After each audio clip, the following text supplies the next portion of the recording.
Bien, buenas tardes a todos y todas. Vamos a dar inicio a la tercera jornada del 21 Coloquio de Antropología, Experiencias y Vivencias Antropológicas. Tal y como lo planteábamos desde el día lunes, la pretensión de este coloquio, perdón, es fundamentalmente problematizar la antropología desde las experiencias de investigación de antropólogos y antropólogas y de estudiantes de la disciplina. En ese sentido, más allá de recuperar resultados de investigación, lo que pretendemos es que cada uno de los conferencistas o ponentes profundice en esas experiencias, en esas reflexiones teóricas, metodológicas o epistemológicas devenidas de sus ejercicios de investigación. En ese sentido, para la jornada del día de hoy, vamos a iniciar con la conferencia de la doctora Ruth Piedra Santa Herrera, cuyo título es Un trayecto antropológico posible, los Chuj del noroccidente guatemalteco. No queremos avanzar más sin expresarle a nuestra amiga y colega Ruth Piedra Santa nuestra solidaridad por el fallecimiento de su hermana Ligia Recinos Herrera de Gómez. Y por supuesto valoramos altamente que en medio de las circunstancias ella nos esté acompañando el día de hoy en este coloquio. Así que sin más, Ruth, nuestro agradecimiento, bienvenida y pues estamos para escucharte y aprender de tu experiencia. Bueno, miren, ahorita tengo un problema con el PowerPoint porque tenía preparado, porque es tal vez es pesado por las fotos y todo. Espero que ya se logre poner para compartirlo, pero, a ver, creo que me sacó otro. A ver, déjenme ver. Ay, no, este es el que quería mostrar. Y voy a también, permítanme todavía un segundo más para poder abrir otro que estaba previsto. A ver si no me colapsa un poco. Bueno, lo que, digamos, inicialmente vale la pena decir, así ya. Lo que vale la pena decir es que, bueno, el trabajo sobre los CHUC es un trabajo de largo aliento, es decir, que se llevó a cabo como una propuesta, digamos, de largo plazo. Este es el libro, yo creo que algunos de ustedes lo conocen. Bueno, ahí se mira al revés, pero bueno, no importa. Es un libro que salió publicado que salió publicado en 2009 y que recoge esa investigación. Es una tesis doctoral, entonces por eso les decía que es un trabajo de largo aliento, porque bueno, no, o sea, exige muchas cosas. Además, fue digamos, como una idea que tiene que ver, aquí también pasa lo político. Yo no pude estar en Guate durante bastante tiempo, y luego este fue como el proyecto de regreso a Guate, de regreso al país y también regreso a lo que yo quería hacer. Digamos que eh, para entonces yo había estudiado antropología, estudié antropología en México y estudié antropología también en Francia. Pero en México fue una cosa importante porque hice bastante trabajo de campo. Y hice trabajo de campo con un grupo que se llama Los Mijes, que fue un grupo que me enseñó. O sea, yo aprendí tanto en la universidad como en el campo. Y en el campo, una de las enseñanzas de Los Mijes fue entender que no se trataba de una comunidad, ¿no? Que eso era así como que los estudios de comunidad fueron como preponderantes en la antropología y todo, pero no, o sea, los mijes, digamos, se veían a sí mismos y actuaban, y sobre todo en ese momento, que eran los años 80, con muchas reivindicaciones como pueblo, con mucho orgullo, como un pueblo que estaba integrado por distintos municipios. Entonces, creo que esa fue una lección hasta después, hasta ayer que estaba preparando, diciendo, no, en realidad los mijes me enseñaron eso, no hay una cuestión de comunidad aquí, sino de un pueblo. Pero bueno, en el lenguaje antropológico, mucho de esto tiene que ver con pues la parte etnográfica. Etnográfica significa etnia o grupos étnicos, y que es una perspectiva que ha sido criticada y todo, y bueno, pero es un trabajo etnográfico, no deja de ser, ¿no? O sea, aunque nos caiga mal a los nombres, son nombres que implican categorías de trabajo. Entonces, este es un trabajo antropológico, pero de carácter etnográfico y etnohistórico. Por eso les decía lo de largo aliento, porque bueno, pues una tesis doctoral realmente es, o sea, es un poco más amplia. Y la idea mía que tenía era que quería hacer un trabajo en Huehuetenango. Huehuetenango, como, bueno, ahorita les he comentado, está relacionada con una cuestión afectiva, con una cuestión de infancia, con una cuestión familiar. Entonces, tenía como mucho sentido, y no solo, sino que en la época que a mí me tocó estudiar, pues había una cuestión también importante del descubrimiento también del país, ¿no? Y a mí me tocó, o sea, conocer el país en parte a partir de Bogotá. Digamos, bueno, una historia familiar compleja. Mi padre estaba en el auxilio, mi mamá estaba conmigo, etcétera, pero eso me hizo también viajar. Entonces, yo nací aquí en la capital, pero no estaba tan ligada a esta vida urbana. Viví en la Ciudad de México también, que es otra realidad urbana muy intensa, pero no me gustó nunca, entonces no me ligué tanto, pero Huehuetenango sí fue digamos, como un afecto profundo, y ese afecto profundo también fue un despertar en ciertos momentos en que realmente, ¿cómo se llama? Pues uno empezaba a conocer este país que era un poco desconocido, ¿no? De toda la realidad indígena. Nosotros hicimos, bueno, yo en donde estudié, pues, se hizo un proyecto, nos fuimos a los Cuchumatanes, en fin, entonces, y conocí también el Ixcán, o sea, a partir de toda la cuestión pues, de la iglesia. Nosotros estamos en un colegio católico. Entonces, pero lo católico en ese momento no, era mucho más comprometido. A lo que voy es que me permite, digamos que yo conocí Huehuetenango y conocí un Huehuetenango profundo, y estaba comprometida con eso. Entonces, cuando regresé, quería hacer algo ahí. Entonces tenía otros amigos, bueno, personas amigas muy queridas, con quienes discutimos, que bueno, varios, digo, dos por lo menos eran antropólogos, o antropólogas más bien, y entonces ahí fue como empezar a ver, bueno, cuál es lo que ha sido estudiado, qué ha sido menos estudiado, y ahí apareció lo de los chujos. Ya dije, bueno, acá, esto. Entonces fue una decisión, fue en el año de los acuerdos de paz, fue antes que se firmaran los acuerdos, y fue un año complicado, porque digamos, si hasta ahorita todavía las imágenes de los años duros, o sea, ayer que pasó todo esto del MP, etcétera, que hizo recordar a gentes eso de pisar la voluntad, ¿no? Pisar la voluntad de las personas. Aparte, bueno, en este caso la imagen era de los votos, pero digamos que esa era, digamos, todavía era muy fuerte, era una cuestión muy fuerte, y yo realmente las primeras veces que llegué a San Mateo, que digamos como que era el pueblo fundamental como para comenzar el estudio, pues ahí fue una cuestión que em, era en el conflicto. O sea, yo recuerdo porque fue lo de la toma de posesión de las nuevas autoridades que se habían electo, etcétera. Y entonces hubo una cuestión así donde yo estaba pues alojada en un hotelito ahí del centro, era el único que había. Bueno, eran dos en realidad, ¿sabes? Ahí me enteré que había otro.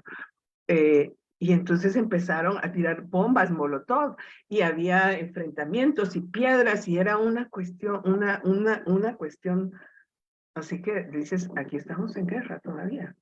Y eso era San Mateo. San Mateo fue una zona de conflicto, fue una zona, digamos, donde hubo organización. Eh, Pero también ahí empecé a entender otras las lógicas, ¿no? De que no era el municipio nada más, sino había otros chujes y que tenían comportamientos políticamente muy divergentes, pero que eran un pueblo. Y bueno, Lentón. Entonces, al principio uno va entendiendo las cosas poco a poco y finalmente va entendiendo esa lógica de pueblo que les decía que yo había visto en otros lugares. Entonces, eh, pero era un pueblo todavía en conflicto, era un pueblo todavía confrontado, confrontado con su presente, confrontado con su pasado. En fin, era esto Guatemala cuando yo volví.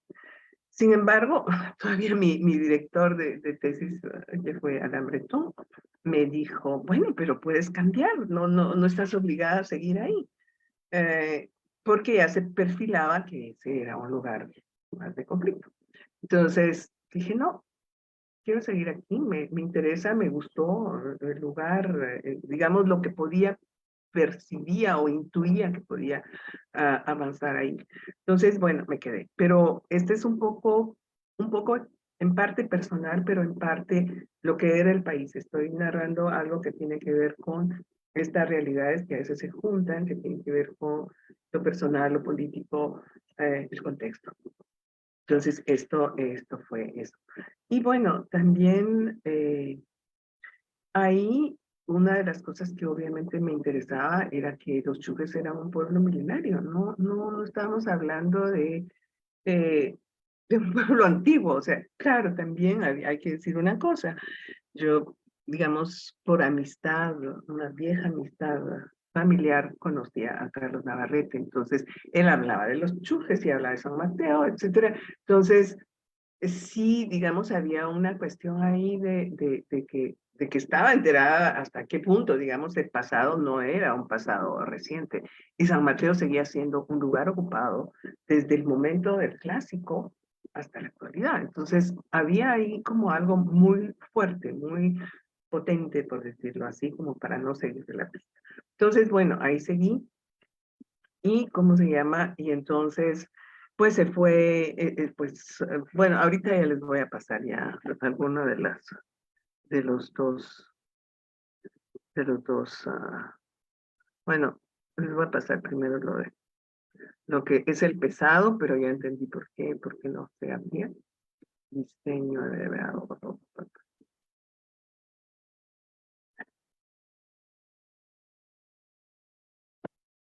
Voy a compartir pantalla, nada más que espero.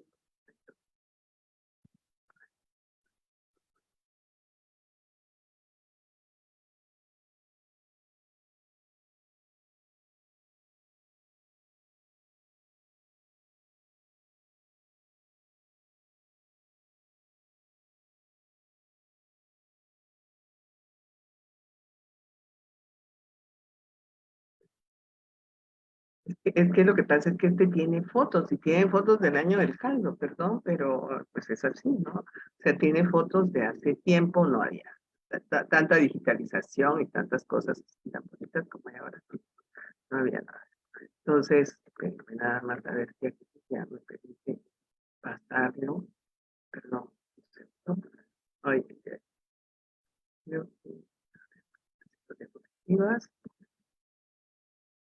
a ver si ya está.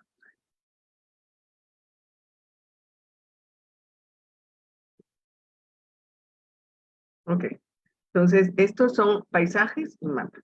Entonces, aquí está el primer mapa, perdón, perdón, ya me fui muy rápido. O sea, los chujes, esta es otra cuestión que el lugar donde están realmente es frontera, y frontera en varios sentidos. Frontera, los chujes representan varias fronteras.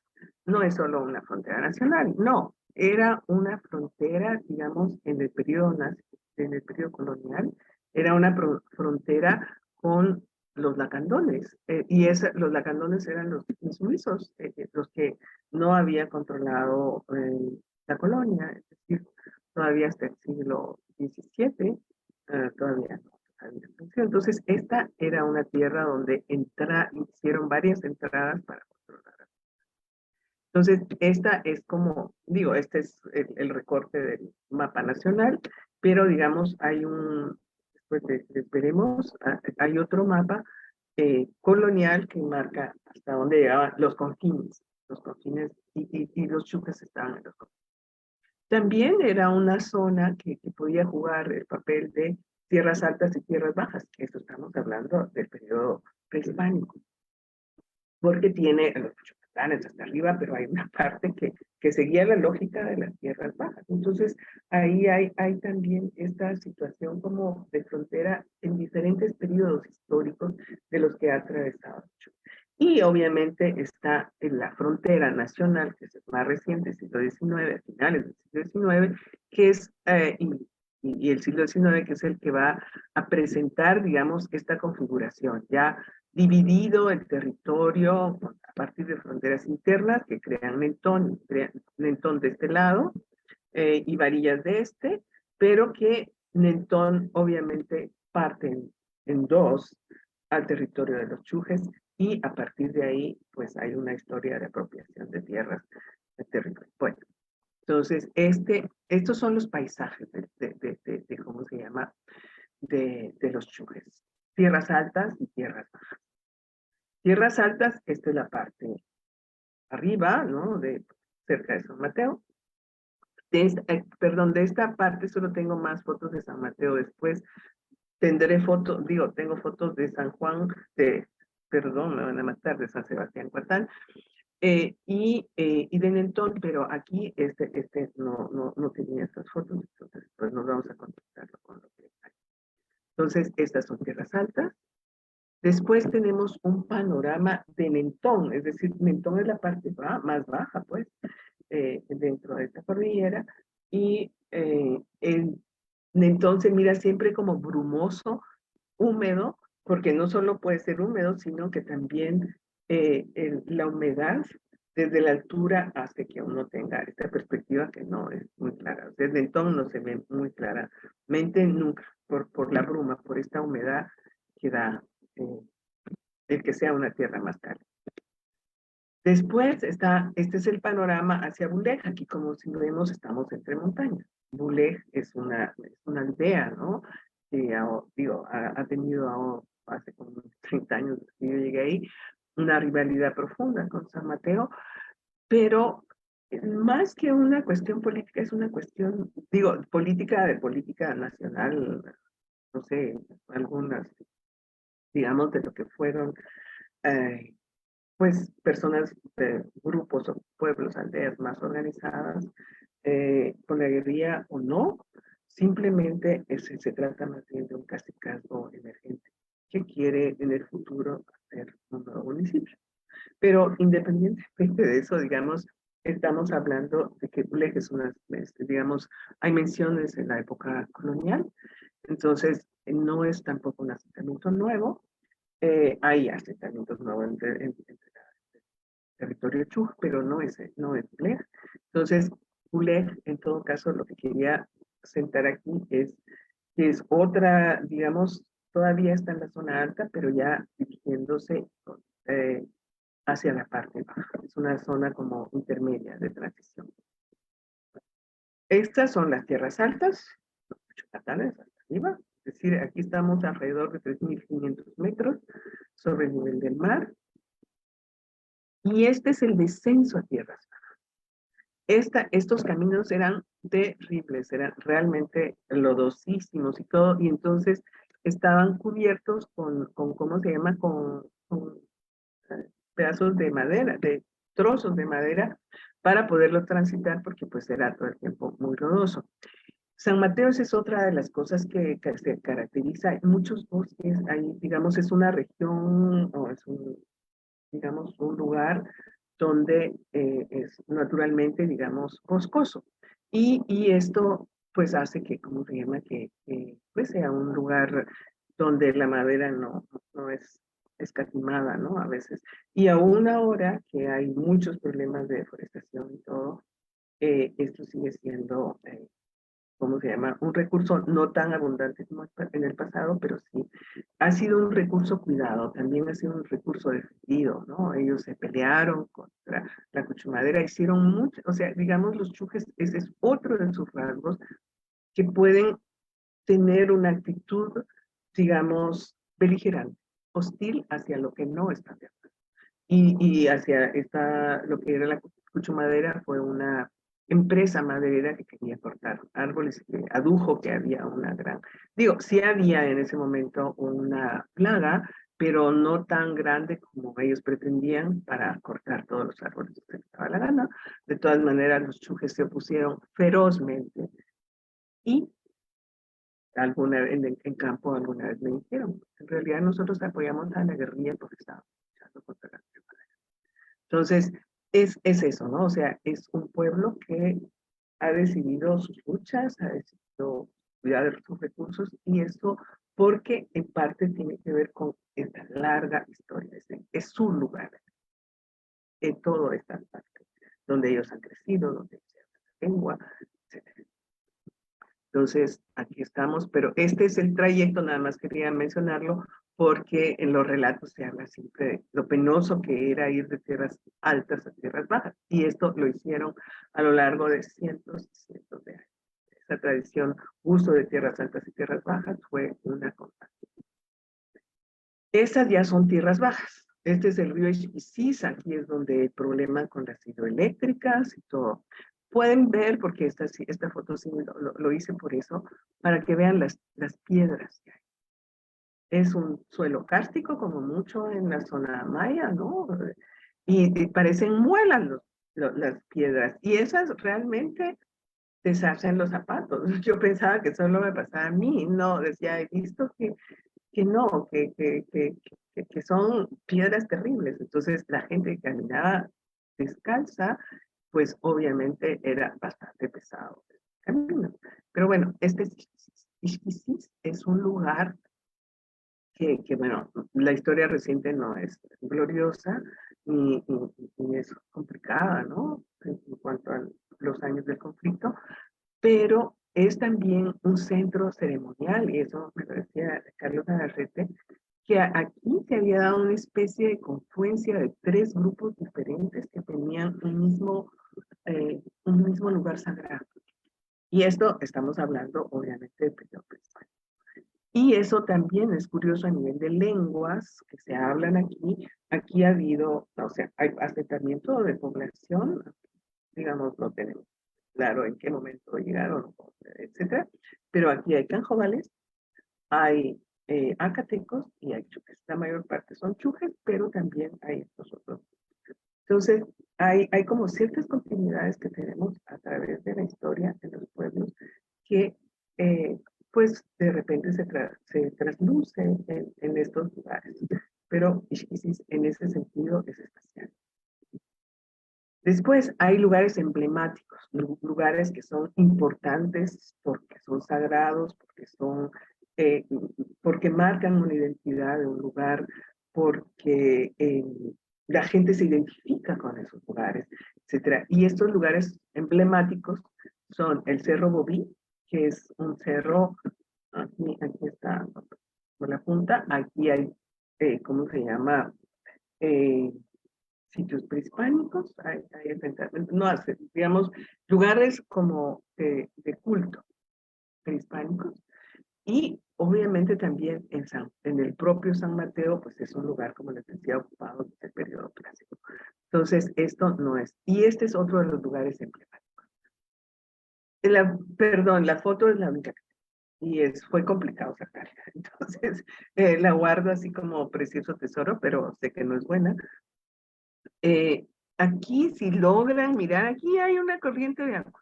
Aquí hay una corriente de agua que viene y todo. Pero más o menos por aquí, a ver, déjenme ver, no, es aquí. Ahí hay una cueva.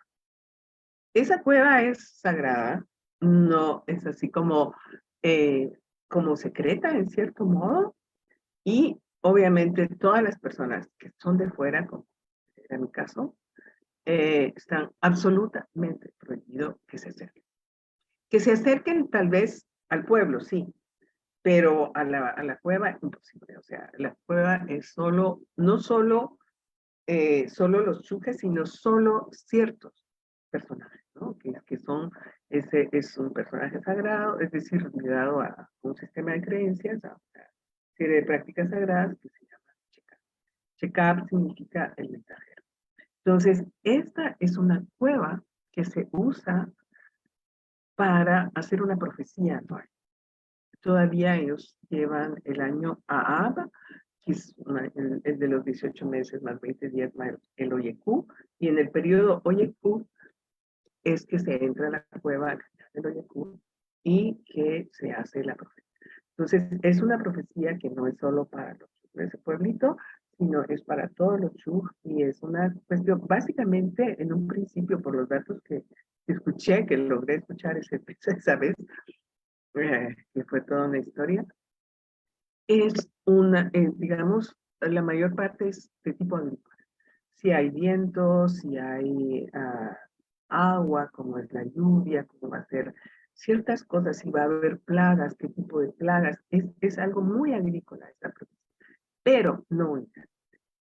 Entonces, por ejemplo, cuando yo fui, me dijeron, es que es cuando fue el conflicto, hablaba de que iba a haber muchas plagas y de que la sangre, y durante varios periodos de profecía, esto fue una constante, ¿no? La violencia, la guerra. Esto era. Y cuando yo fui, que yo fui en el año 2000, ahí fueron, que Liz lo va a entender bien, fueron, decían, va a llegar el dinero, llega el dinero. Entonces decían, sí, las remesas, el tumín es dinero. Y eso era así como, sí, todos asumían que, pues, ¿qué era eso? Que iban a mejorar las remesas, que iban a acrecentarse las remesas, lo cual pasó, porque hablaban de ese dinero que llegaba. Entonces, esto por decirles de alguna forma, por situarles este universo de un sistema de creencias, pero vital, vivo, fuerte, que se mantiene, y por eso estos lugares emblemáticos no son cualquier lugar, son lugares fundamentales para el. Aquí está Ixnal. Ixnal es un lugar que está, digamos, está Ixnal, estos picos, y este es visible desde la parte alta y desde la parte baja. Es como un referente territorial, ¿no? De donde están muy, muy claramente. Entonces, esto no voy a hablar mucho más. Este es Quensanto. Quensanto ya estamos en Mentón. Quensanto es un lugar compartido. Esa es otra de las cosas que uno mira, que hay lugares que son exclusivos, digamos, o particulares del grupo, como es el caso de Pacumal, o Pamaul también tiene el nombre de Pamaul, le dicen los de Cuantán, Pacumal le dicen los de San Mateo, y es un lugar como muy, digamos, muy de ellos, ¿no? Pero Quensanto no. Quensanto es un lugar donde se ve que ahí como se comparten con otros grupos, ya sea porque eran caminos, es decir, implicaban recorridos comerciales internos. Entonces, internos de los grupos que viven ahí, porque hay que decir, Huehuetenango es digamos, un departamento pluricultural donde hay 7 grupos diferentes y, perdón, sí, no, son 8 en Huehuetenango, pero ¿cómo se llama? En esta zona hay varios. Aquí hay poptis, hay acatecos, hay canjobales y hay chucas. Y entonces, además que están ahí cerca los tocolabales, que son sus vecinos y que pueden pasar también por este lugar. Entonces, esta es como una zona específicamente que en Salto no es exclusivo a lo que voy, sino tiene que ver con los grupos que comparten esta parte del territorio y además está ligado con, digamos, con deidades que son ligadas al comercio. Entonces, esto nos lleva, obviamente, que el Salto es un lugar datado del preclásico. Entonces, hay cosas así como muy, muy antiguas que conciernen a varios grupos y otras que conciernen ya específicamente a los chicos. Bueno, esta es una panorámica de los años, estoy hablando de como del 2000, porque 2000 y pico, pero no mucho más que eso, tal vez un poquito más, que fue es un lugar sagrado, Xulenquén, es el lugar que implica el norte, el Cafundán del norte, y tiene una mirada fantástica. Entonces, es un poco esta mirada que logré captar en esa foto, pero ahora esta ciudad, digamos, esto ya no es eso, sino es una concentración urbana mucho más sólida. Este es un río, que es precioso, el río Ixcajao, pero ahí entendí otra de las cosas, porque como es un lugar habitado desde tanto tiempo, tiene muchas historias, o sea, uno puede caminar y hay muchas historias que se cuentan de todo lo que rodea el lugar, de todos los, digamos, de las cosas que rodean no solo San Mateo, sino todas las aldeas. Entonces, es como una experiencia mucho más vital, ¿no? De todo, de todas las marcas, de toda la memoria que hay. Entonces, Ixcajao les digo, es un lugar precioso, fue un lugar como donde tenían ganados, ahí hay una práctica que se llama el toril, que es una práctica colonial, por supuesto, en términos de que se criaban juntos, era una cuestión comunal, en donde, más bien de barrios, de cantones, en donde un cantón, digamos, criaba entre varios determinadas piezas de ganado, entonces había, en la fiesta se mataba uno de esos y se compartía la carne en todo esto. Pero digamos que entonces este era uno de los lugares donde se tenían toriles. Pero en el periodo del conflicto armado fue donde estuvo un destacamento militar, entonces hay unas cargas terribles en la memoria de lo que significó este lugar. Entonces, eh, bueno, ahí va. Otra de los rasgos de este paisaje Chuj es que hay muchas cruces sembradas. Es decir, hay muchas cruces que van marcando pues distintas cuestiones sagradas ligadas a que la gente va marcando así. Entonces, las cruces son muy recurrentes. Esto estoy hablando, estoy hablando de 20 años antes. No sé, realmente yo caminé San Mateo, Mentón, caminé también Coatán. Entonces, digamos, esto era muy recurrente. No puedo decir ahora cómo está, sinceramente, porque han habido muchas otras cosas. Pero bueno, esto era parte de este testimonio, pues, de toda esta forma de marcar sagradamente el territorio. Y estos eran los principales. Aquí había, claro, toda una cuestión. Dentro del sistema de creencias Chuj es muy sólido toda esta cuestión de los cardinales, de las deidades mayas todavía, porque hay un cajonado, se llamaba, que ahí tenían cosas fundamentales o muy valiosas, y ahí el señor era Lambán, que es uno de los días del calendario. Entonces, los chujes todavía tenían esas profundas creencias ligadas a esta tradición maya tan antigua que en otros lugares, como, bueno, en los lugares que estaban más, digamos, más cercanos a estas villas españolas y todo, pues tal vez aquí, ahí en esa zona se perdieron, pero los chujes se preservaron durante mucho tiempo. En los Michoacanes también fue así. Entonces, y este es el alcalde rezador era él, digamos, era una persona, era una autoridad muy importante, sinceramente muy importante, porque no solo marcaba los días, sino marcaba todas las fiestas que se tenían que seguir, todos los, digamos, todo el calendario sagrado que se tenía que seguir, y era de rezos constantes, ¿no? Entonces, él aseguraba esto. Miren, yo realmente lamento que no haya podido tener mejores registros de las oraciones, porque aprendí que en las oraciones hay muchísima información, muchísima información. Hay cosas que entendemos menos porque no es un lenguaje fácil, pero hay cuestiones que están ligadas a ese pasado remoto y a esa, digamos, esa construcción del imaginario de territorio, ¿no? Entonces, parte de esa clave fundamental eran los alcaldes rezadores, que ahora ya, no sé si todavía, el señor que está aquí ya ha muerto, y no sé cuántos alcaldes rezadores hayan logrado sobre el día de hoy. Me temo que no. Y después, bueno, esta es la cruz de Shulenken, que les decía que es una cruz sagrada, es muy imponente, es súper fuerte, ¿no? La imagen, que por eso eh, la guardé con especial cuidado.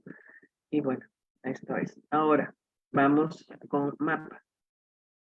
Eh, bueno, debo decir otra cosa, que digamos metodológicamente, lo que les había dicho, que no es un estudio de comunidad, sino que entender la lógica de un territorio, de cómo se ha construido social y culturalmente como el espacio propio de un pueblo, y también que es un área lingüística todavía, ¿no? Es decir, es un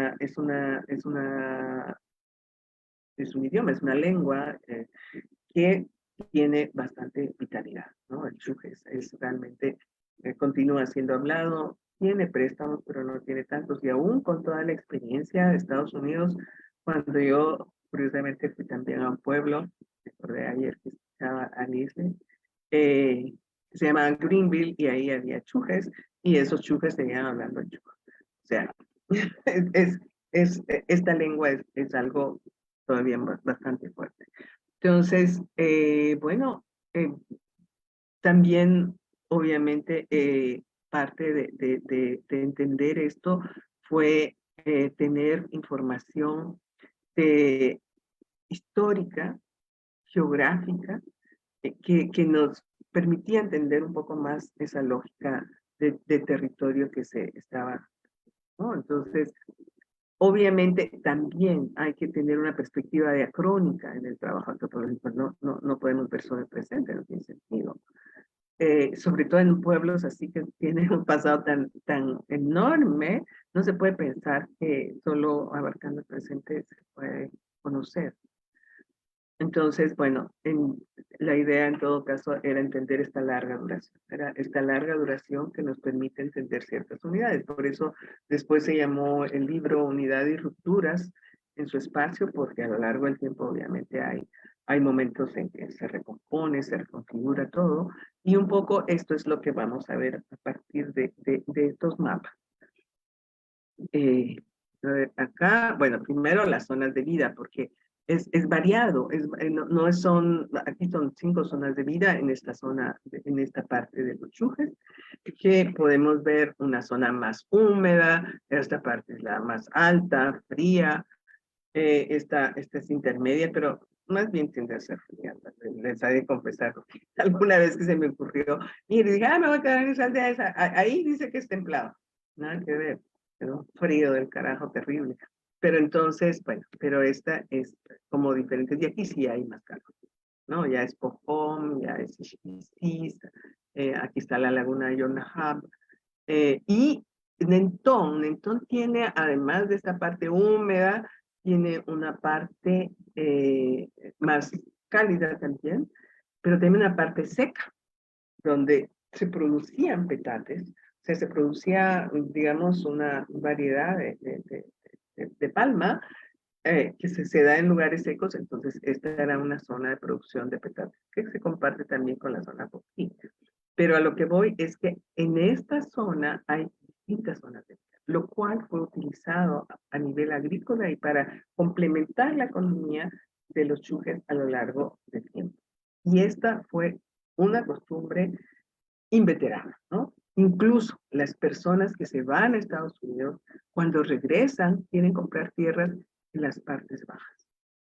Entonces, porque es así como que, sí, entonces allá se siembra, y entonces es una complementariedad que funciona en el territorio de la utilización de, digamos, de todos los recursos que pueden tener. Estos son mapas arqueológicos de distintos periodos prehispánicos. Aquí, en el preclásico, ya aparece Pojón. Pojón es cerca de donde está Ixmiquilpan. Y está Mancultán, que esto es más bien por Santa Eulalia. Aquí no hay tanto donde perderse, no hay muchos asentamientos. Pero en el periodo clásico, wow, ahí ya empieza a, ¿cómo se llama?, aparecer, o sea, se mira, digamos, cómo se ha nutrido de habitantes y de lugares habitados. Y entonces aquí tenemos, bueno, está Ixquisis, lo que habíamos visto, Texquisis, está San Francisco, que ustedes saben, son referencias terribles, Chaculá, Quinsanto, el bendito del santo, y aquí aparece Huachaclajún. Huachaclajún es el sitio que está en la cabecera de San Mateo. Y al igual que están las salinas. Y al igual, esta zona hay bastantes lugares arqueológicos. Unos son del clásico, como Huachaclajún o las salinas, y esto obviamente tiene que ver con las salinas de sal, o de sal en general. Ya después vendrá lo de las salinas. Y luego veamos en el periodo posclásico que hay mucha más población y aquí alrededor aquí está Carbao Huachaclajún y alrededor, si se dan cuenta, hay una serie de asentamientos más. Esto, aquí ya comienza la parte también, digo, aparte, esto es la parte histórica, pero la parte mítica nos habla ya de la separación, ¿no? O sea, de los chujes de Coatán que tienen que salir porque los chujes de San Mateo los sacan, ¿no? Porque ellos quieren tener control de la vida. Y también se habla de los tojolabales que se separan, pero en realidad eso es bastante impreciso, a nivel mítico pasa, ¿no? De las peleas por las minas, digo, por la sal, no se habla de las minas, se habla de las peleas por la salita, y entonces, bueno, de cómo se reconfigura en ese momento, ya, digamos, hay otra lógica, ¿no? Y ya finalmente aparece lo de los circuitos parroquiales, que les decía que era, hasta aquí llegaba la parte del dominio español, hasta 1770. Esta parte era como bastante agreste, ahí habían estado los ¿cómo se llama?, lacandones, y habían sido sometidos, por decirlo así, y habían prácticamente desaparecido los lacandones, en determinado momento casi desaparecidos. Entonces, aquí, digamos, este era, digamos, el espacio colonial. Y aquí están los distintos circuitos parroquiales, que era la forma de controlar estos territorios remotos. Y San Mateo, como ven aquí, va a depender de Soloma. De Soloma van a depender San Juan Ixpoy, San Miguel Acatán, Huatán, San Mateo y Santa Eulalia. Este núcleo duro digamos, de pueblos es pues todavía bastante evidente en el presente de esta zona. Y esta es parte de la investigación que hice, que es más o menos qué pasó en el siglo XIX.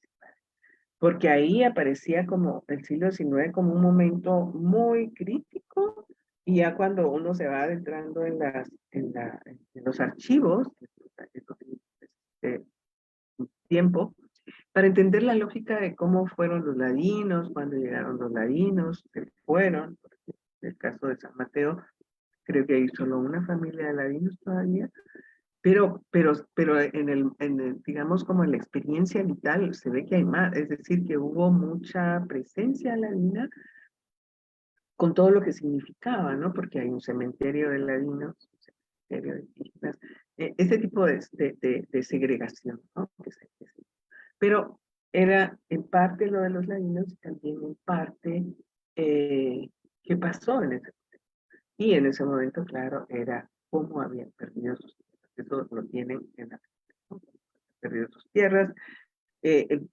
No es como una historia tan, digamos, como muy organizada, ¿no? Sino organizada en términos de que hay esta etapa y esta etapa, como nosotros podemos tenerlo. No, pero sí hay una etapa, digo, hay un momento en que hablan de cómo los volvieron más pobres, o cómo los hicieron muy pobres. Y obviamente también de pérdida de tierras. Esta conciencia de pérdida de tierras evidentemente es mucho más grande, ¿no? Y que realmente se conforma con haber, digamos, cercenado un montón de tierras indígenas, poptis, ¿cómo se llama?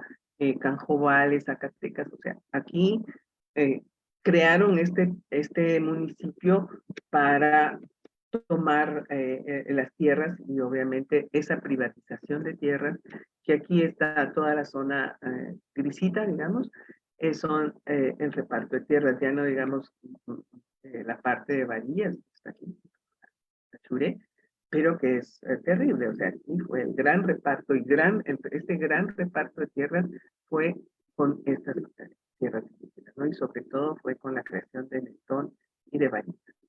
Entonces, aquí, pues, esta es la parte, digamos, hasta aquí llega este, aquí, aquí, hasta aquí llega pero aquí nada más voy a compartir ya. ¿Cuál es el papel? A ver, Olga, tiene una pregunta que no logré ver. No sé si Olga la puede decir porque no tengo ahorita, mi máquina no es maravillosa.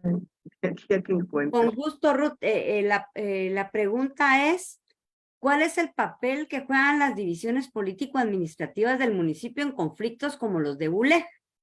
Si inciden en la fragmentación de entidades de pueblo y lingüísticas, porque recuerdo que en los 90 del siglo XX la alcaldía municipal la ganaron comunitarios de Bule y tuvieron el poder de establecer en la aldea la alcaldía municipal y pasaron, digamos, en ese conflicto. Entonces era un poco lo que ya habías planteado, ¿verdad? Pero si nos pudieras hablar un poquito más de eso. Claro, es que, miren, o sea, a partir de lo del conflicto se crean divisiones internas en los pueblos. O sea, no solo, por ejemplo, las PAC, ¿no?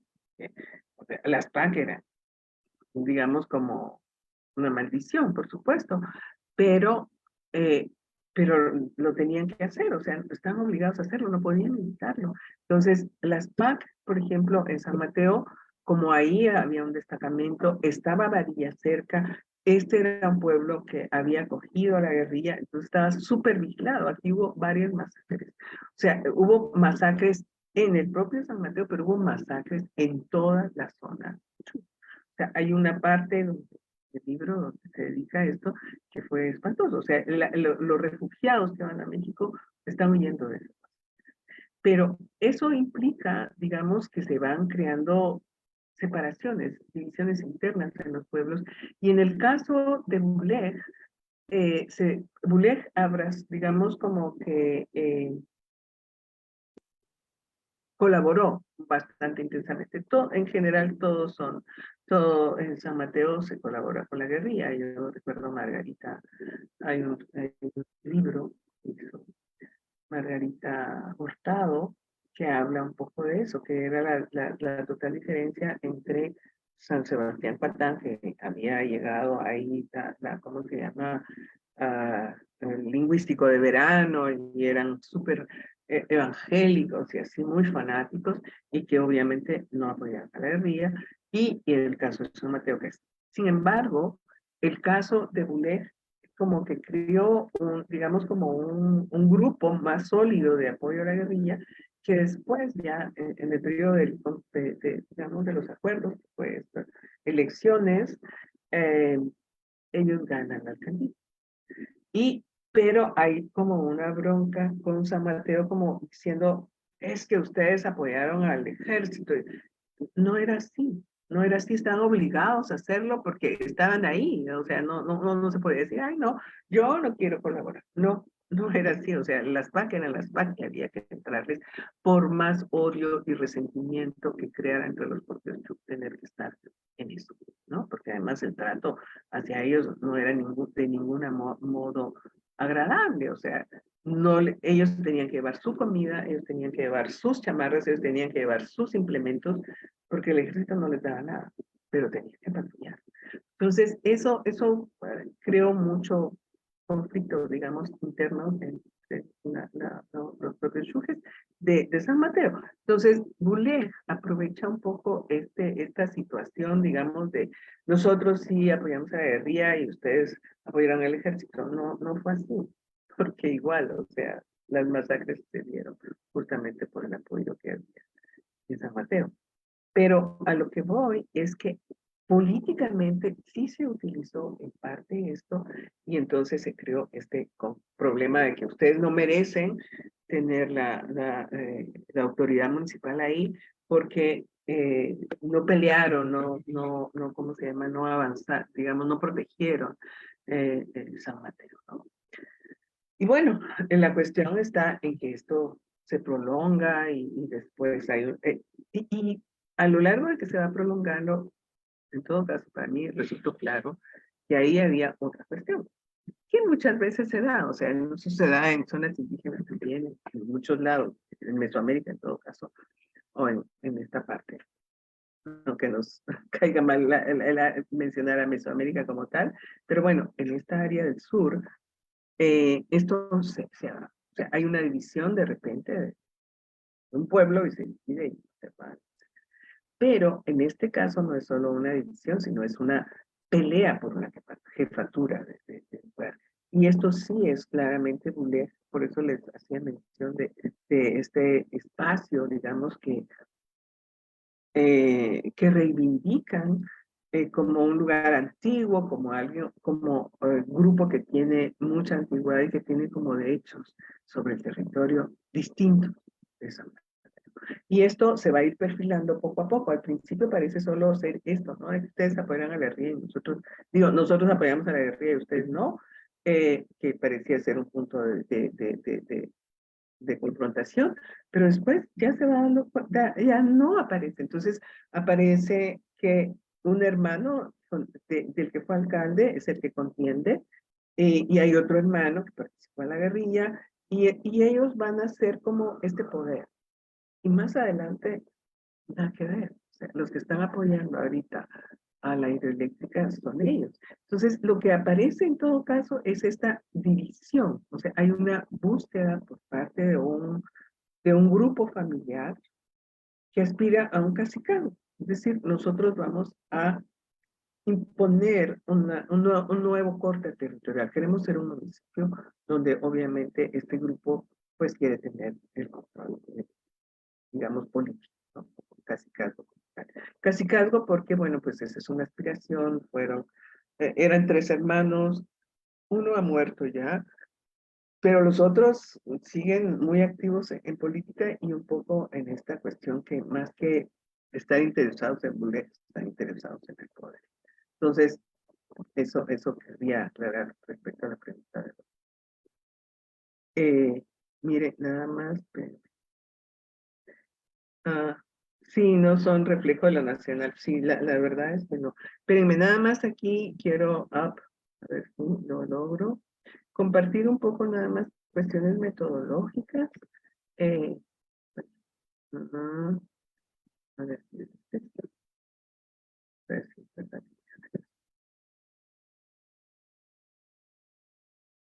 Bueno, lamento que no haya habido muchos alumnos, la verdad, pero bueno. A ver, aquí estamos comenzando con...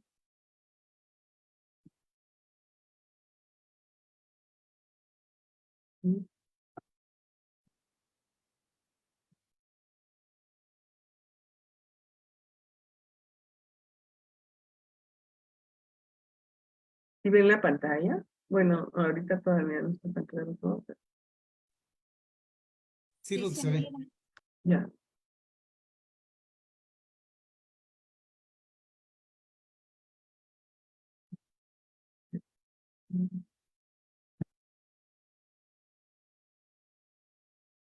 Entonces, bueno, esto era nada más para, digamos, comentar lo de la metodología. Digamos que con este estudio se trató de entender, pues, etnológicamente, es decir, desde la etnografía, desde la historia, en este caso, eh, lo que significa el territorio de un pueblo como un espacio vital que se ha apropiado a partir de distintas estrategias. O sea, está lo agrícola, está obviamente lo sagrado, es fundamental, ¿no?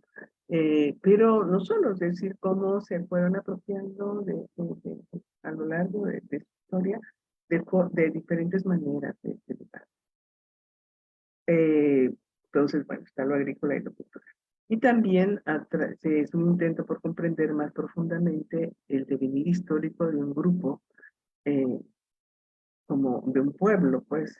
Aquí todavía estamos en el lenguaje etnográfico, pero pues es de un pueblo originario denominado Chujes, y que no solamente es su historia inmediata.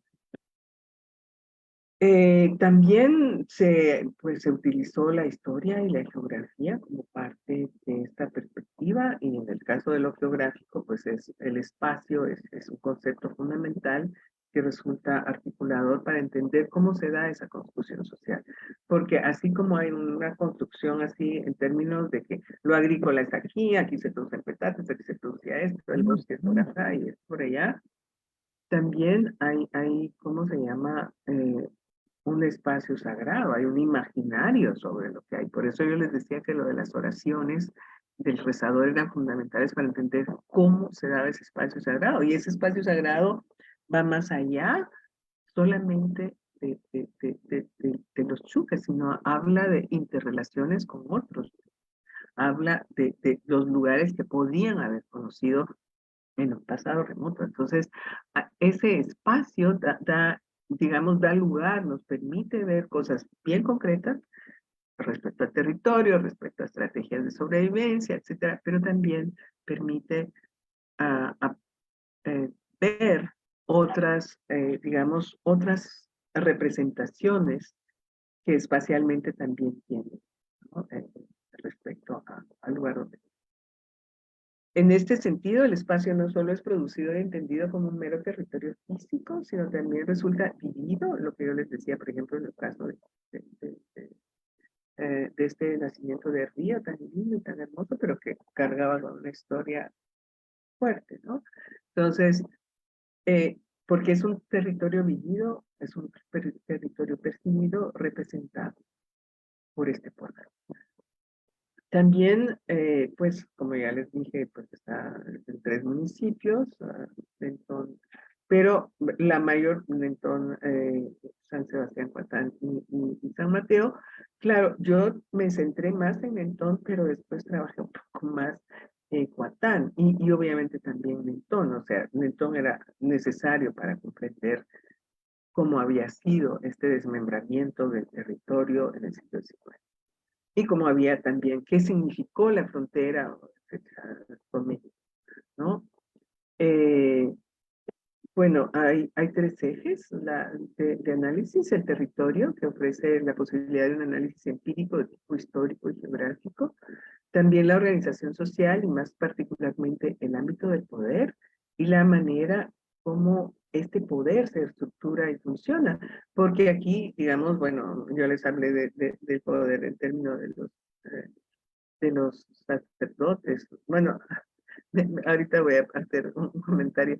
Me acuerdo cuando está allá, digamos, las autoridades religiosas tienen nombre, ¿no? Y entonces la primera vez estábamos, les digo, como en el 96, 97, y me decían, oiga, ¿qué es eso de sacerdote mayor?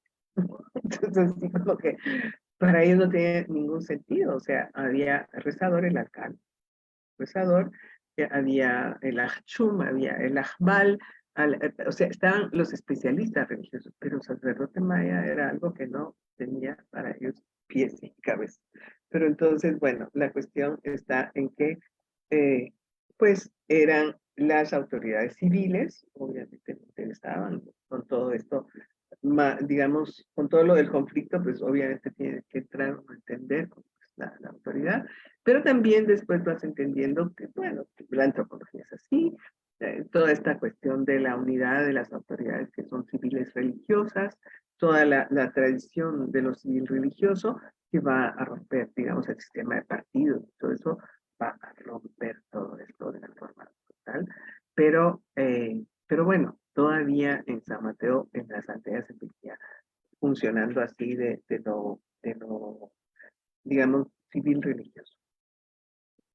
Y también, bueno, pues otros grupos informales de poder, ¿no? O sea, los grupos, obviamente, digamos, los ajbales, etcétera, de la cosa, eran importantes. Y están las representaciones míticas y los ritos que dan cuenta de esta lógica cultural con el cual se construye la unidad simbólica como un espacio de pueblo, ¿no? Bueno, en el libro hay 13 capítulos, etcétera, y se considera la escala local, la regional y a veces la nacional, porque había que entender lo que estaba pasando en el país para entender qué estaba pasando ahí. Porque finalmente los chuques podrán estar hasta la frontera, hasta la periferia, o sea, siempre fueron un pueblo periférico, eso sí hay que tenerlo claro, en términos de poder, de ubicación, estaban muy lejos, estaban remotos, ¿no? Entonces, eso les mantuvo siempre como en un papel, pues, digamos, periférico, ¿no? Entonces, pero realmente no fueron tan periféricos ahora. Digamos, estaban enterados de muchas cosas. ¿Y cómo se enteraban? Eso sí, no lo puedo decir, porque no sé, pero se aprovecharon, por ejemplo, en la colonia aprovecharon estas rivalidades entre la corona y la iglesia para meter ahí, de alguna forma, eh, estrategias para que se les diera la razón. Y lo lograron, en varios sentidos lo lograron. Después, cuando en el periodo, digamos, de estos grandes hacendados que les digo, de estos grandes finqueros que les quitan el territorio, ¿no? El caso de Intón, pero también del propio San Mateo, pues también encuentran de repente formas de defenderse, ¿no? Formas de defenderse y se enteran de cosas como de política nacional y las usan. Entonces, no, yo ahí me quedó claro que no es, por muy periféricos que estén, tienen una idea de cómo pelear para defender o sus tierras o sus derechos o digamos algo que realmente les está afectando profundamente. Entonces, esto también quería decirlo, pues, porque pues muchas veces hablé de lo local, pero también de lo regional, Huehuetenango, cómo se está conformando, cómo se conformó también, sobre todo el siglo XIX, que es cuando se afecta tanto a las poblaciones, a todos los pueblos de los cuchumatanes y a todos los pueblos indígenas en general en el país, ¿no? A los mames igual, fastidian enormemente. Entonces, pero bueno, esto es, ¿cómo se llama? Parte de eso, de lo que se narra ahí. Y bueno, la perspectiva de la nación, y mucho se habla del siglo XIX y de lo que implicó estos cambios y la lógica socioeconómica ligada a la capital y la exportación. Bueno, creo que ya se acabó mi tiempo. Ya, hasta aquí llego. Es un trabajo pluridisciplinar, es una reflexión pluridisciplinar y se trata de entender los elementos comprensivos para entender a los pueblos en nuestro país. Hasta aquí se acabó la... No sé si tienen alguna... Muchas gracias, Ruth. Sí, hay dos inquietudes, una acá en la plataforma de Zoom, una en la plataforma de Zoom y otra en la plataforma, en la página de Facebook. En la plataforma de Zoom, Marta Juana López pues te felicita por el tan interesante estudio etnográfico sobre el pueblo Chuj y pregunta cómo los resultados de ese estudio han contribuido en la potenciación de la identidad colectiva de este pueblo. Pues mira, es curioso porque, digamos, en el mismo pueblo, cuando yo saqué lo del libro, se había creado una escuela normal, que eso era novedoso. O sea, las remesas han traído muchos cambios, pero entre otras cosas, una mayor escolaridad. Entonces, ese libro se usó en la escuela. Y eso era así como un gran orgullo. Ya no sé si se sigue usando, ya no sé, porque el problema es ese de cómo se reproduce. Después, digamos, ahora en la Landívar hicieron como una copia y se puede acceder. Pero si no, o sea, acceder al libro no era fácil. Entonces, yo sé que a partir de esa vía sí se ha usado, digamos, como para fines educativos o para averiguar algo en términos de San Mateo. Pero lo que digamos que es algo para mí que fue inesperado, fue que los chujes en México estuvieron más interesados en él. Investigadores en México, chuj también, estuvieron, digamos, como fue una cosa que abrió, porque finalmente los chujes también con la frontera les quitan territorio y ellos habían estado luchando también contra los terratenientes comitecos que se querían aprovechar de sus tierras. Esto estoy hablando desde antes del... Es decir, es un conflicto que comienza en 1880, algo así, termina en 1810, cuando nos reconocen la cantidad de tierra que tienen y que después, al final de ese siglo, se la conservan una tercera parte de lo que tuvieron y en algunos casos una cuarta parte de su territorio.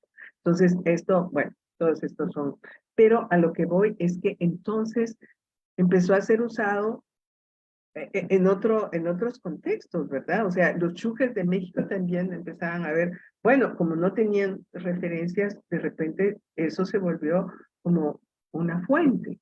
Y eso, de verdad que sí, fue inesperado. Que pueda ser utilizado también por la gente que se fue a Estados Unidos, no lo dudo. Porque en algún momento cuando estuvimos en Greensville, sí fue así como, queremos saber de esto, qué bueno que existe. Pero no sé si se use, no se use, cómo se use. No, ahí ya no tengo. Pero, digamos, yo creo que, digamos, sería un buen recurso, digamos, que se puede subir en las redes para que puedan acceder a él todas las personas que quieran. O sea, porque yo sé que sí, en el caso de Landiva, no sé si me van a bajar de ahí en algún momento, no importa, pero la cosa, yo sé que también en Chiapas ya subieron el libro, así. Lo piratearon pues, pero no importa, la cosa es que se difunda, no importa, pero que puede ser útil como referente identitario, como referente histórico, específico, ¿no? No sé si con esto respondo. Sí, hay una pregunta permíteme, solo la recupero porque se movió.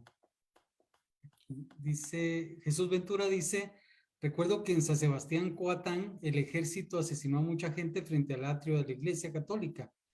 Y pregunta si esto se pudo visualizar o entenderíamos recuperar en tu estudio, Ruth. No, no, no. Yo como dije la primera, digamos, yo me dediqué mucho más a San Mateo. Y el problema en el caso de San Sebastián es que sí, digamos, el trabajo de los evangélicos ahí había comenzado desde los 50, habían, digamos, hecho una Biblia en Chuf y cosas por el estilo, tienen una radio terrible. Y ¿cómo se llama? Entonces hay un adoctrinamiento enorme. Entonces ahí también se generó un conflicto entre católicos y evangélicos.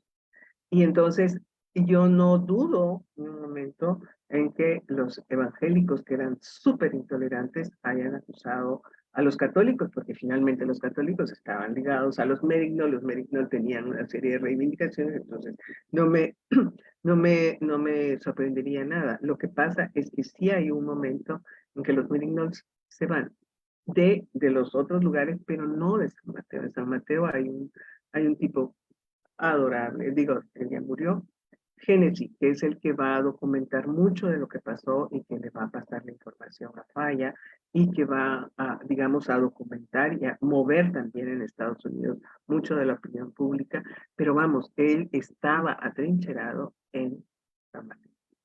Entonces, se quedó bastante descubierto en la parte de San Sebastián Coatán. Entonces, no me sorprendería que haya habido un ataque de tipo más religioso, político, contra los católicos ahí, pero yo no lo dudo. Bien, para terminar, pues agradecemos a quienes están presentes en esta jornada desde la página de Facebook, desde esta plataforma de Zoom. Recuperaré una serie de saludos y felicitaciones, Ruth, de estudiantes como de colegas antropólogos y antropólogas como Edgar Gutiérrez, Mayra Barrios, te envía un saludo también, ¿verdad? Entre otros colegas. Y pues agradecerte nuevamente, Ruth, ¿verdad? Por haber mantenido tu presencia y tu participación el día de hoy con nosotros y pues enviarte un abrazo fraterno y solidario en estas circunstancias por las cuales estás pasando. Bueno, yo ya no me quedo para el resto, pero quería justamente este compromiso con los Chuk Es algo que no solo me apasiona, me llena de vida y creo que de satisfacción en términos de un trabajo que creo que he realizado mejor, más correctamente. Y además que a partir de ahí se van sacando, se van desgranando. Yo a partir de ahí ya puedo trabajar otros temas, lo que es la frontera, lo que es la migración. O sea, hay muchas cosas que ya cuando uno tiene una estructura bastante sólida a nivel histórico y cultural, uno puede entender más fácil. Entonces, yo no quería romper digamos, esta promesa de compartir mi trabajo hoy, aunque haya sido un día doloroso y ahorita pues me despido porque tengo que cumplir con lo que debo cumplir. Claro que sí, Ruth. Un abrazo y nuestra solidaridad contigo y tu familia. Gracias. Hasta pronto. Hasta pronto. Pues bien, compañeros, compañeras, a todas las personas que nos están acompañando en esta tercera jornada del 21 Coloquio de Antropología.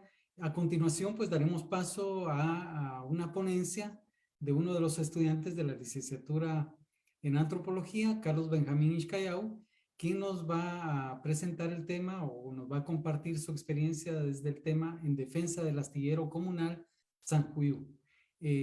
Carlos Benjamín Ixcayao es un estudiante del octavo semestre que obviamente ha transcurrido por un conjunto de prácticas que hacen parte del pensum de la licenciatura y precisamente este estudio lo está recuperando o es la recuperación precisamente de su experiencia en las prácticas rurales que realizó durante el año 2022. Así que sin más, solo decirles que si tienen preguntas o comentarios a la ponencia de Carlos Ixcayao, pueden hacerla a través de la plataforma de Zoom o desde la página de Facebook que los vamos a estar recuperando oportunamente para trasladárselos precisamente al ponente. Así es que bienvenido, Carlos, y el tiempo es tuyo. Gracias, Mario. Voy a compartir mi pantalla.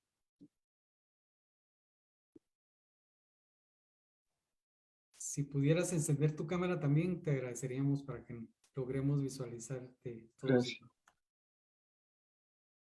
Estoy terminando de configurar acá las cosas.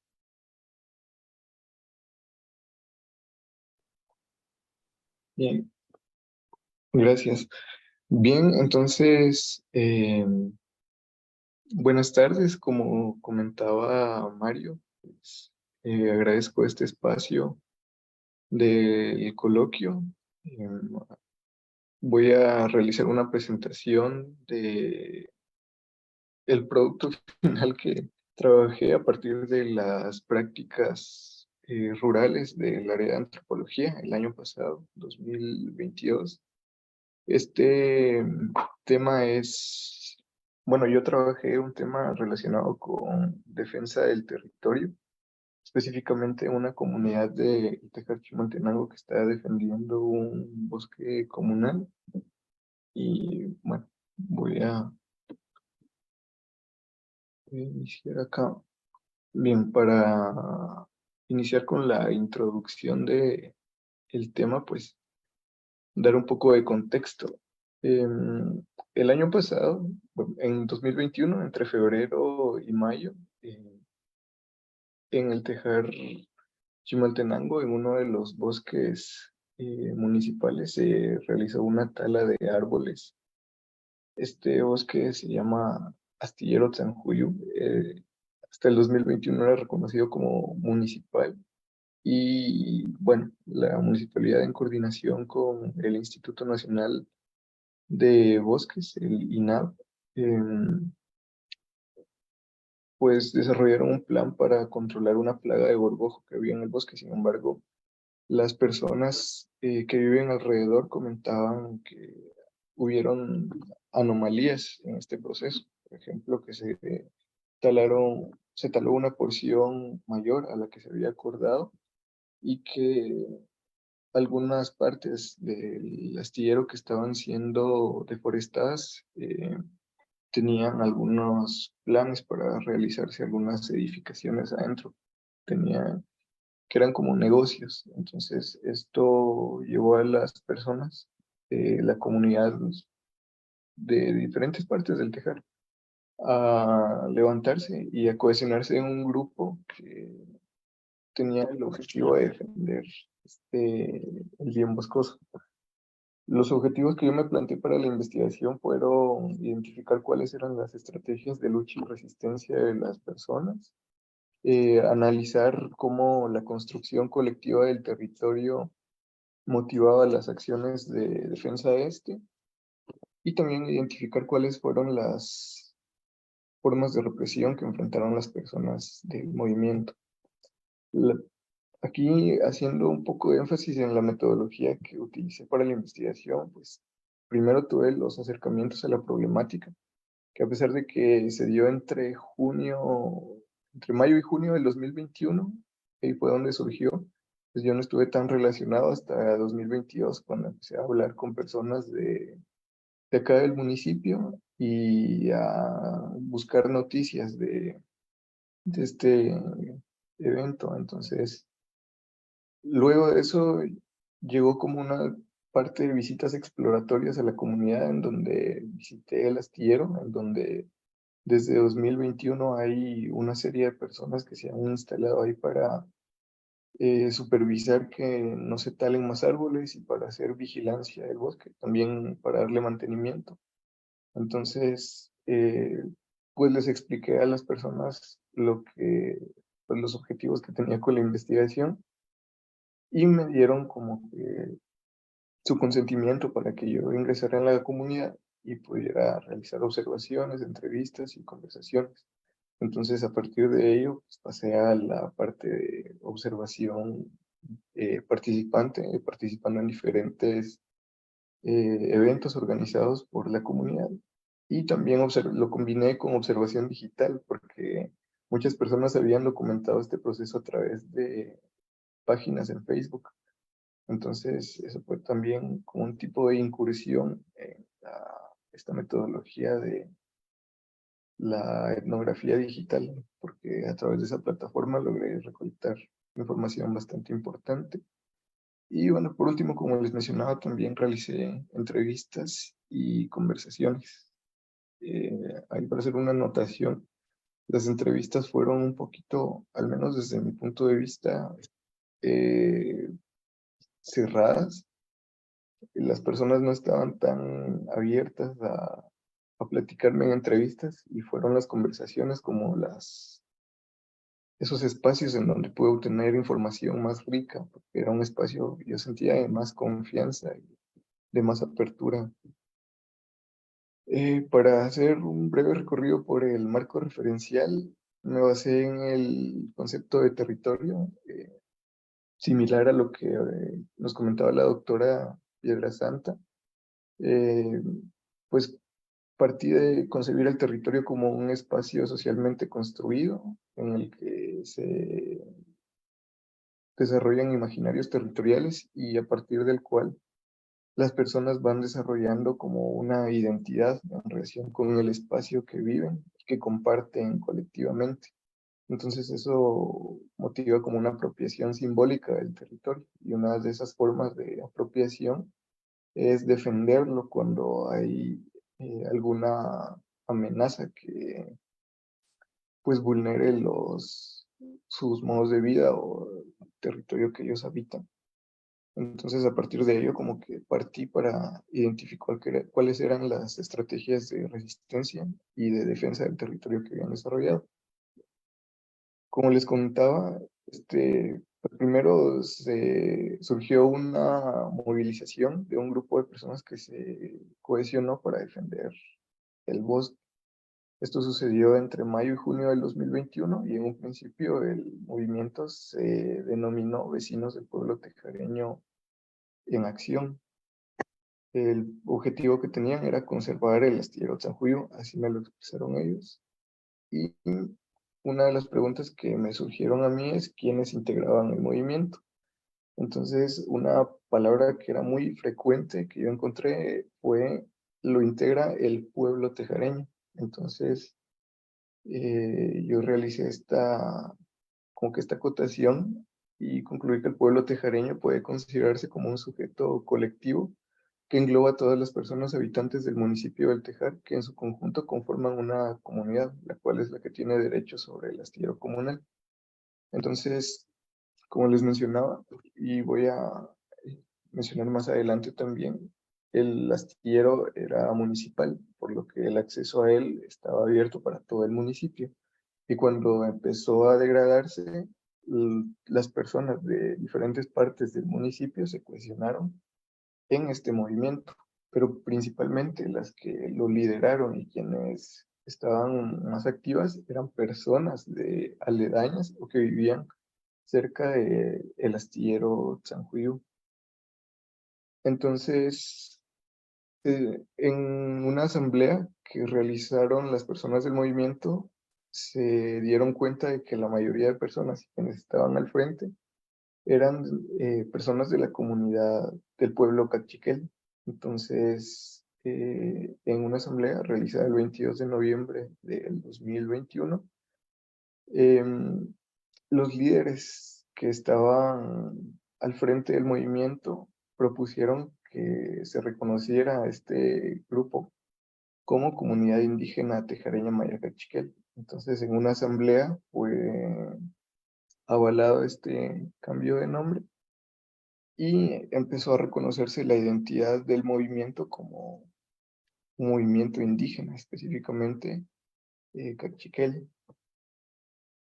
Y aquí ya para adentrarme en los hallazgos, encontré que esa reivindicación de la identidad fue como una estrategia de resistencia del movimiento, porque reconocer su identidad como indígena y como cachiquel les permitió a las personas obtener el apoyo de distintas organizaciones. Por ejemplo, obtuvieron la asesoría del Bufete de Pueblos Indígenas y el apoyo del relator especial sobre derechos de los pueblos indígenas de las Naciones Unidas. Y un segundo punto que les permitió a ellos esta reivindicación de la identidad fue motivarse a recuperar la historia de la comunidad y del territorio. Lo tercero es que ha fomentado el fortalecimiento del tejido comunitario, es decir, que ahora hay una mayor organización que ellos reconocen que antes no existía, pero ahora se realizan más asambleas, hay mayor comunicación entre las personas y eso es como un fortalecimiento de ese tejido comunitario. Y lo cuarto es que se recuperó ese vínculo histórico con el astillero, principalmente en en esta recopilación que hice, que una de las personas que integra el movimiento realizó una búsqueda entre sus documentos y recordó que su abuelo eh, le había heredado un documento que él tenía del bosque y en él habían datos históricos. Entonces ellos lo leyeron junto al Bufete de Pueblos Indígenas y en conjunto pues, se dirigieron al Archivo de Centroamérica en donde lograron tener un panorama histórico más amplio sobre el astillero, que les permitió como que reconocer ese vínculo histórico que ha tenido la comunidad con ese espacio compartido colectivamente. Entonces aquí para hacer un repaso rápido de algunos eventos históricos que han marcado el astillero, se encuentra por ejemplo que en 1890 el Tejar aún no era reconocido como municipio, sino como pueblo de Chimaltenango. En 1892 empezaron las mediciones de los distintos espacios con cobertura boscosa del municipio. El número 3 es que en 1893 el presidente Reina Barrios visita el pueblo del Tejar y varias personas le piden tierras para cultivar. Entonces lo que él hace es que ordena que se empiecen mediciones para otorgar tierras a estas personas. En 1894 finalizan las mediciones de estas tierras y se establece que se va a realizar, se le va a repartir a esta serie de personas que hicieron la petición un territorio que se reconoció como Astillero del Tejar, que en principio era un, un territorio colectivo. En 1910 el Tejar pues ya se reconoce como municipio y esto permite que en 1922 la inscripción de ese bien comunal que era el astillero del Tejar pase a ser un bien municipal, es decir que en este año, 1922, se rompió con el carácter comunal con el que originalmente surgió el astillero, y ese carácter municipal del astillero siguió 100 años después, hasta 2021, en donde la comunidad empezó a reivindicar eh, el carácter comunal de este territorio, que es el astillero Tzanjuyú. Entonces, para seguir profundizando en estas estrategias de resistencia, lo decidí enfocar desde la perspectiva que tiene Gladys Zull sobre la resistencia comunal. Ella, aquí citándola, dice: pensemos lo comunal indígena como el funcionamiento de las estrategias de hombres y mujeres que cotidianamente gestionan, autorregulan y defienden sus territorios. En este contexto podemos comprender el fulgor político y el desparrame de creatividad de jóvenes y mujeres que organizan bloqueos, festivales de arte comunal, vigilias, comidas comunales y hasta familias completas que deciden mudarse a lugares en donde quieren establecer esos proyectos. Entonces, Gladys Zull identifica que estas formas de resistencia comunal se organizan a partir de algunos elementos que engloban diferentes estrategias. Como les mencioné, el primero es que lo comunal necesita de un territorio compartido colectivamente. Como les comenté, el astillero Tzanjuyú está recuperando esa reivindicación de comunal. Entonces, hay un fortalecimiento de ese vínculo y de la pertenencia de la comunidad con el territorio. Gladys Zull también indica que estas formas de organización comunal están bastante basadas en el consenso, principalmente en la asamblea, que es un espacio de toma de decisiones y producción de autoridad. Como les comentaba anteriormente, fue precisamente en una asamblea en donde la comunidad decidió que iban a reconocer su identidad como indígena, cachiquel específicamente, y pues constantemente se realizan asambleas y para llegar a consensos sobre los rumbos que van a tomar las autoridades en relación con la administración del astillero.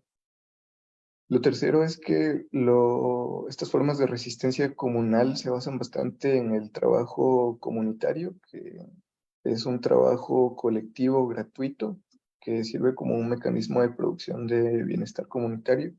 En distintas comunidades se le conoce al trabajo comunitario con distintos nombres. Acá, la verdad, no identifiqué como un nombre específico, sino que se refería más a este trabajo comunitario como trabajo comunitario. Pero, pues, como les mencionabas, el movimiento ha desarrollado diferentes tareas que se desarrollan colectivamente para proteger el astillero, por ejemplo, jornadas de vigilancia para supervisar que nadie esté talando los árboles, jornadas de limpieza cuando hay hierbas malas que están creciendo, reconocimiento de los monjones del territorio. También se organizan fiestas colectivas. Por ejemplo, hace poco se organizó una en la que se estaba celebrando que hace poco más de un año, de 2 años, se inició este movimiento. Y esto nos lleva a lo tercero, que es el don comunal, que se relaciona con la parte espiritual de la comunidad. Regularmente realiza ceremonias en agradecimiento a los ancestros para agradecer que, pues hasta el momento, se ha desarrollado la mayoría de actividades sin mayor inconveniente, que pues la comunidad está recuperando este espacio que la municipalidad le había intentado arrebatar.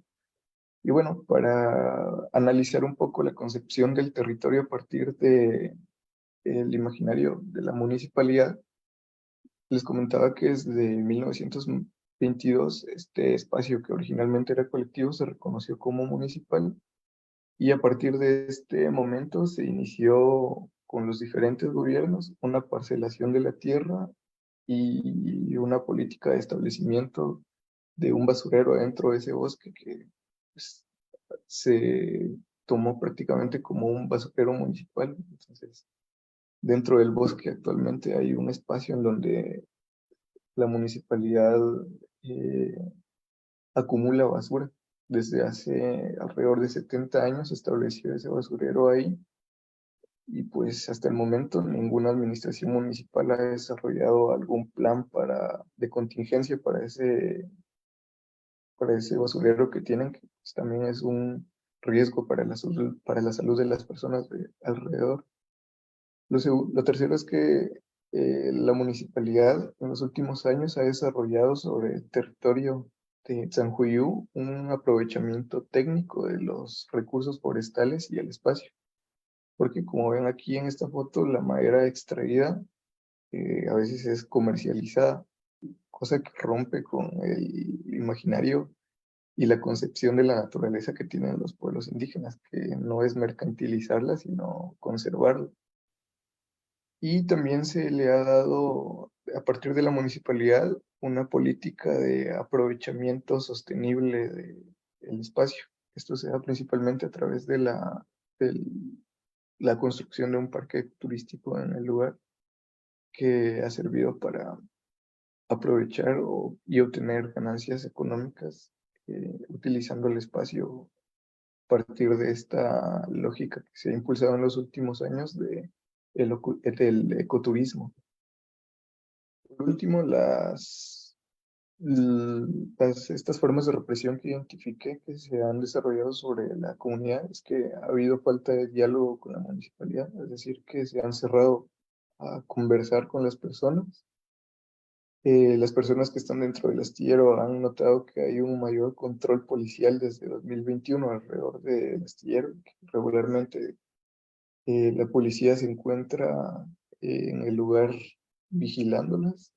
Se han difundido bastantes rumores, principalmente sobre los dirigentes del movimiento que están enfocados en desprestigiarlos a ellos, a sus familias y al movimiento.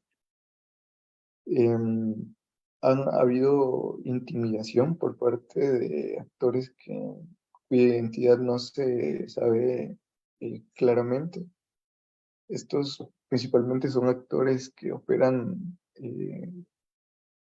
bajo actos delictivos. Por ejemplo, en una ocasión se acercó una motocicleta a horas de la noche al astillero y realizó disparos y les dejaron una nota a las personas en la que les decían que pararan con el movimiento, pero nunca ha habido como un enfrentamiento directo hacia las personas que integran el movimiento. Sin embargo, sí persiste ese temor porque en algún momento esas intimidaciones vayan a pasar a acciones que realmente vulneren contra su integridad física. Y lo último es que ha habido criminalización y persecución legal hacia las personas, porque han habido diferentes demandas que se les han puesto a las personas que dirigen el movimiento. En el 2021, en septiembre, por ejemplo, se les acusó a varias personas de usurpación agravada. Sin embargo, este caso, pues se inició el proceso de este caso y al final se determinó que las personas que no tenían los suficientes argumentos para culpar a las personas de usurpación, por lo que ahí concluyó ese caso, pero han habido nuevos intentos de perseguir a las personas que integran el movimiento a partir de la vía legal. Y ya para terminar, aquí profundizar en las reflexiones que tuve a partir de mi experiencia realizando este trabajo de campo. Como les mencionaba, este trabajo lo realicé entre junio y agosto del 2022, el año pasado, un año después de que había iniciado el movimiento. A pesar de que era un año después, aún se seguía viviendo un ambiente de tensión y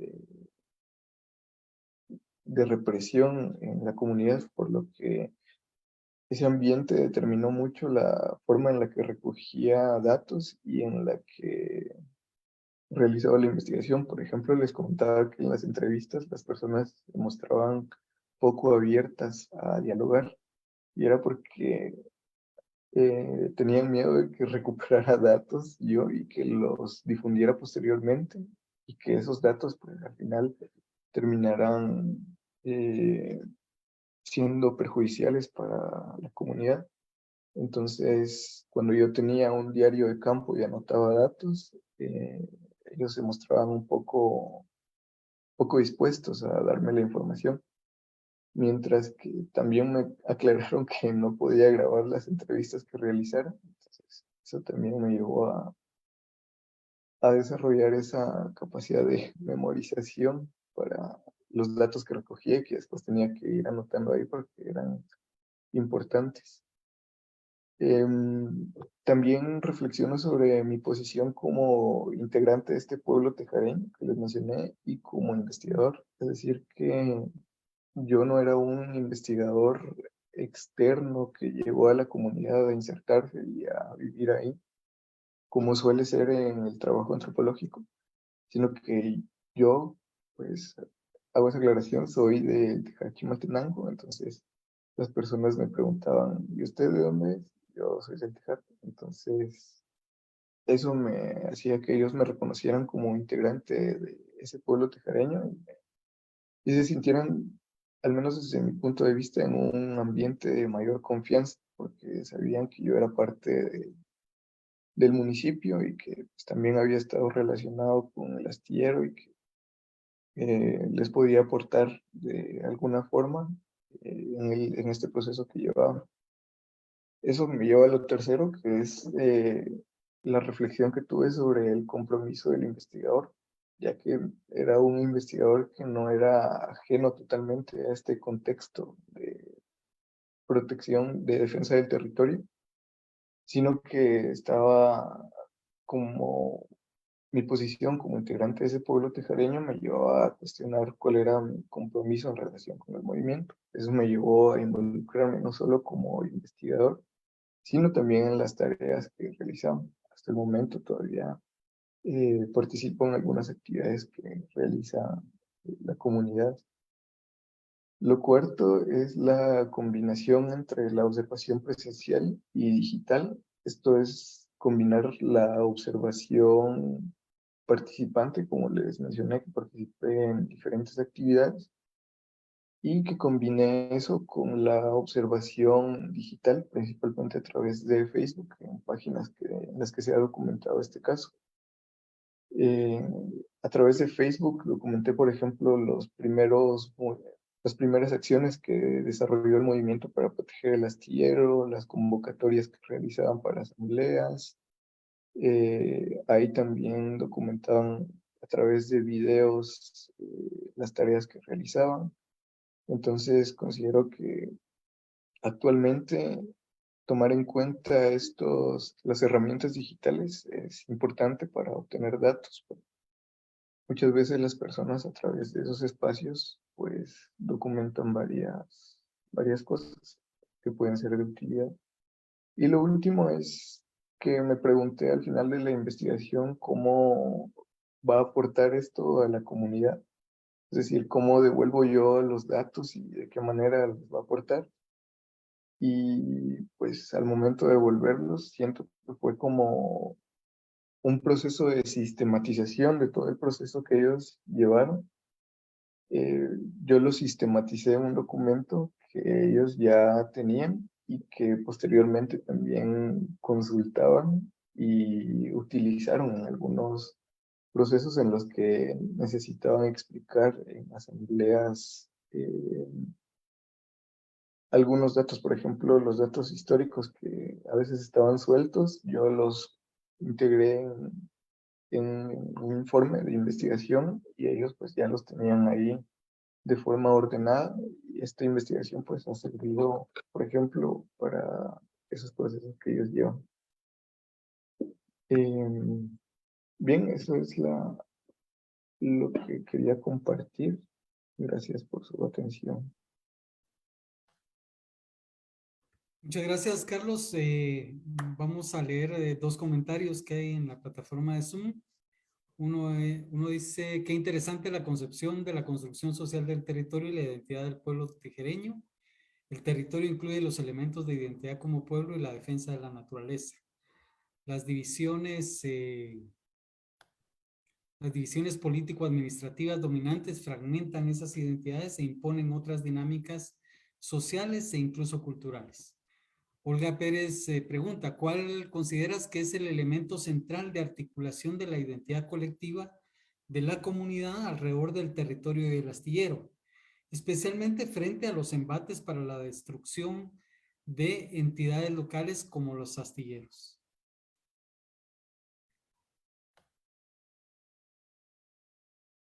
Bien, gracias por la pregunta. Yo considero que tal vez el elemento central de articulación de la identidad es el espacio colectivo. Es decir, el astillero que se ha compartido colectivamente es ese elemento que cohesiona a las diferentes personas que participan en el movimiento. Como les comentaba, en un primer momento se reconocieron como vecinos del pueblo tijereño en acción. Entonces, considero que ese elemento que los cohesionó en un primer momento fue la iniciativa de defender el espacio compartido colectivamente que estaba siendo vulnerado. Y posteriormente se reconoció que la mayoría de personas que participaban en este movimiento son de el grupo Cachiquel.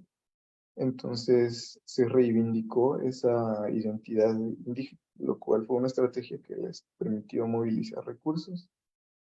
Y hasta el momento es algo que pues siguen explorando, siguen reivindicando, pero yo consideraría que es el espacio compartido colectivamente, es decir, el territorio, el principal elemento que cohesiona la identidad de este movimiento.